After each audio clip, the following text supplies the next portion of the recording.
श्री स्वामी समर्थ। आजचा हा व्हिडिओ तुम्हा सर्वांना खूप जास्त महत्त्वाची माहिती देणार आहे, त्यामुळे न चुकता हा व्हिडिओ शेवटपर्यंत नक्की बघा। विषय आहे अक्षय तृतीया। अक्षय तृतीया हा हिंदू धर्मातील एक सण आहे। 3.5 मुहूर्तांपैकी एक असलेला हा दिवस सनातन धर्मात अत्यंत शुभ मानला जातो। अक्षय तृतीयेचा दिवस वैशाख महिन्यातील शुक्ल पक्षातील तृतीयेला साजरा केला जातो। या दिवशी केलेले कोणतेही शुभ कार्य अक्षय म्हणजेच अविनाशी मानले जाते। तसेच भगवान विष्णूच्या 6व्या अवताराचे रूप असलेल्या परशुरामांचा जन्म याच दिवशी झाला, त्यामुळे परशुराम जयंती देखील या दिवशी साजरी करतात। हा दिवस 3.5 मुहूर्तांपैकी एक असल्याने याला शुभ दिन मानले जाते। या दिवशी आपण काही वस्तू खरेदी करणे अत्यंत भरभराटीचे लक्षण मानले जाते।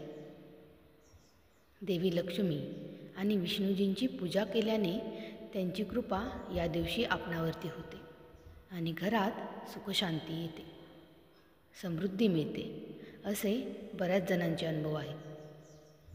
अक्षय तृतीयेच्या दिवशी पूजा कशी करावी, अक्षय तृतीयेचे महत्त्व काय आहे, जाणून घेऊयात या सणाची माहिती। त्याआधी आपल्या चॅनेलला सबस्क्राईब करा। धार्मिक पौराणिक कथेनुसार भगवान श्रीकृष्णांनी पांडवांना अक्षय पात्र भेट दिले होते, त्यामुळे त्यांना आपल्या प्रवासात उपाशी राहावे लागले नाही। कारण अक्षय या शब्दाचा अर्थच आहे अविनाशी, म्हणजेच कधीही न संपणारा। त्यामुळे हा दिवस पवित्र मानला जातो आणि या दिवशी खरेदी केलेली कोणतीही वस्तू ही शुभ परिणाम देते, आयुष्यात भरभराटी घेऊन येते। या दिवशी आपणाला एक दिवा लावायचा आहे, त्यामुळे ही वेळ अजिबातही चुकवू नका। अक्षय तृतीयेच्या दिवशी संध्याकाळी घरात दिवा लावणे हे खूप शुभ मानले जाते। 30 एप्रिल रोजी संधी प्रकाशाचा शुभ मुहूर्त संध्याकाळी 6:55 सुरू होईल, म्हणजेच 6:55 वाजता दिवा लावा आणि हा शुभ मुहूर्त संध्याकाळी 7:16 असणार आहे। शास्त्रानुसार संध्याकाळी पूजा आणि शुभकार्य करणे अत्यंत शुभ मानले जाते। या वेळेला मंगलबेला असेही म्हणतात। आता आणखीन एक महत्त्वाची गोष्ट म्हणजे अक्षय तृतीयेला पुढील गोष्टी किंवा कामे चुकूनही करू नका। या दिवशी सोने खरेदी करणे हे शुभ मानले जाते, परंतु अक्षय तृतीयेच्या दिवशी प्लॅस्टिक, ॲल्युमिनियम किंवा स्टीलची भांडी ही खरेदी करू नका। या गोष्टी राहूच्या प्रभावाखाली असतात, त्यामुळे घरामध्ये नकारात्मकता आणि गरिबी येऊ शकते। दुसरी महत्त्वाची गोष्ट म्हणजे उधार पैसे देणे टाळा। या दिवशी कोणालाही पैसे किंवा संपत्ती उधार देणे अशुभ मानले जाते, त्यामुळे घराची देवी लक्ष्मी दुसऱ्याकडे जाईल असे मानण्यात येते। सोने गहाळ होणे हे देखील त्या दिवशी खूपच अशुभ आहे। अक्षय तृतीयेच्या दिवशी सोने किंवा सोन्याचे दागिने हरवले तर ते आर्थिक नुकसानाचेच लक्षण आहे, त्यामुळे योग्य ती खबरदारी नक्कीच घ्या। घर किंवा देव्हारा स्वच्छ ठेवा। या दिवशी देव्हारा, तिजोरी किंवा पैसे ठेवण्याची जागा अस्वच्छ ठेवू नका, स्वच्छता राखा।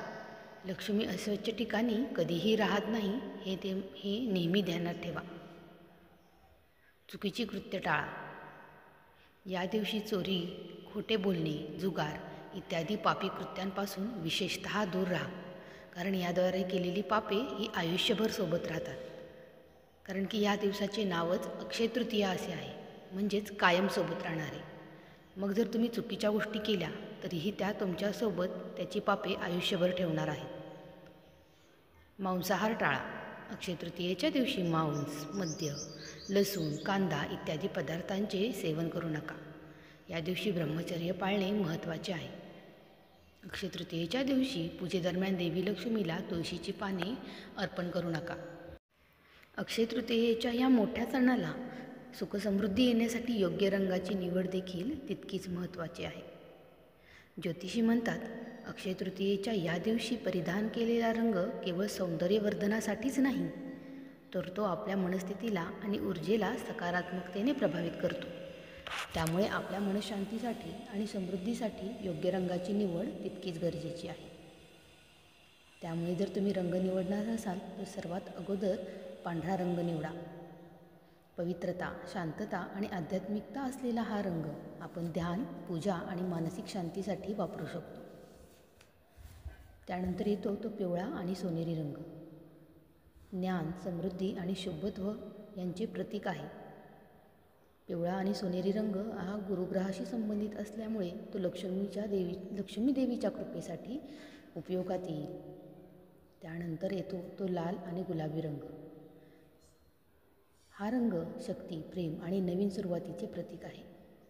त्यामुळे शक्ती आणि प्रेमासाठी या दिवशी तुम्ही या रंगाचा उपयोग करा.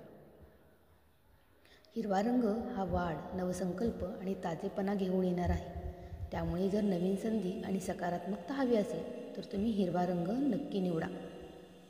अक्षय तृतीयेला टाळायचा रंग म्हणजे काळा, कारण परंपरेनुसार शोक आणि नकारात्मकतेचे प्रतीक आहे.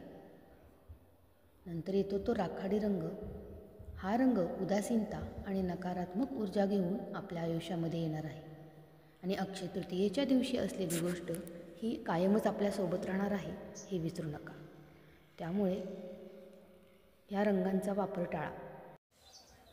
व्हिडिओ कसा वाटला ते कमेंट करून नक्की सांगा आणि आपल्या चॅनेलला लाईक, सबस्क्राईब आणि शेअर करायला मात्र विसरू नका. श्री स्वामी समर्थ. जय जय स्वामी समर्थ.